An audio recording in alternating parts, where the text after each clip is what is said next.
નમસ્કાર દર્શક મિત્રો, હું છું એડવોકેટ સોનલ બારિયા. આપ સૌનું સ્વાગત છે મારી ચેનલ લીગલ ભવ્યજ્ઞાનમાં. દર્શક મિત્રો, આજે આપણે જાણીશું કે દુમાલા જમીન એટલે શું અને એ જમીન કોને દ્વારા કોને આપવામાં આવતી હતી. તો દર્શક મિત્રો, ચાલો આજે આપણે વિસ્તારથી સમજીએ.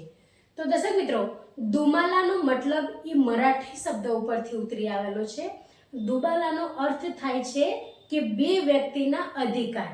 એટલે કોઈ પણ જમીન ઉપર જ્યારે બે વ્યક્તિના અધિકાર હોય એવી જમીનને દુમાલા સત્તા પ્રકારની જમીન કહેવાય છે. દર્શક મિત્રો, બે વ્યક્તિના એટલે કેવી રીતે?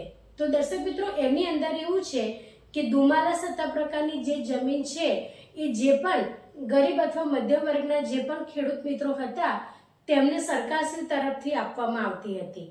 પરંતુ એ હમણાંની બાબત છે. પરંતુ તે પહેલા દર્શક મિત્રો, જે તે રાજાશાહીનો જમાનો હતો તે સમયે રાજા દ્વારા અથવા તો અંગ્રેજો દ્વારા જે તે ખેડૂત મિત્રોને ખેડવા માટે એ જમીન આપવામાં આવતી હતી. આ જમીન આપવામાં આવતી હતી એટલે એની ઉપર ખેતી થતી હતી.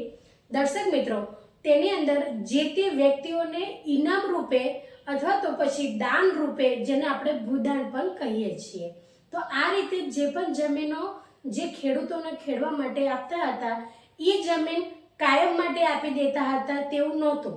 ક્યારેક એવું પણ હોય કે જે ખેડૂતને ખેતી કરવા માટે જમીન આપવામાં આવે પરંતુ તેના જે પણ નિયમો હોય એ નિયમોનું જો ઉલ્લંઘન થાય તો તેવી જમીન ફરી પાછા રાજાશાહી દ્વારા અથવા તો પછી સરકારશ્રી દ્વારા આપવામાં આવતી તે ફરી પાછી પરત લઈ લેવામાં આવતી.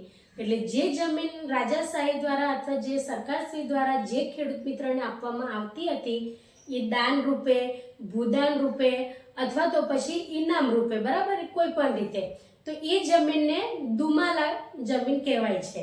તો એ દર્શક મિત્રો આગળ જતા એ જે ઇનામી સત્તા પ્રકારની જમીન છે તેમાં તેનો સમાવેશ થાય છે.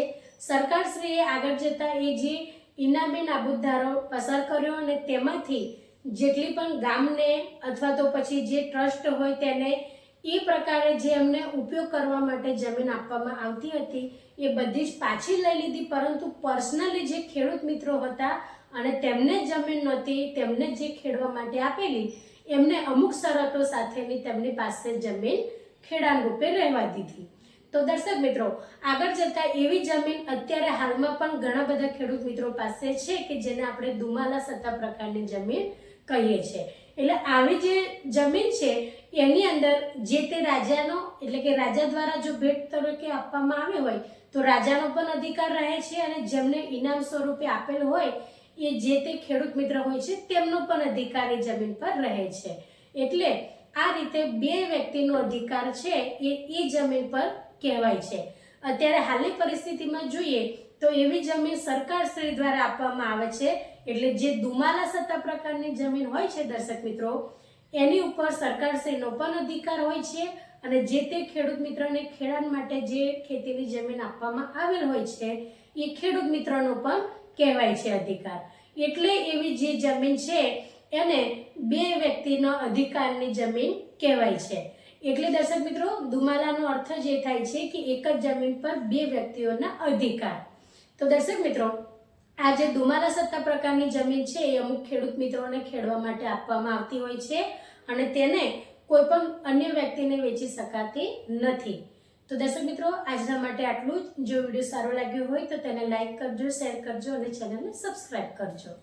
જય હિન્દ, જય ભારત.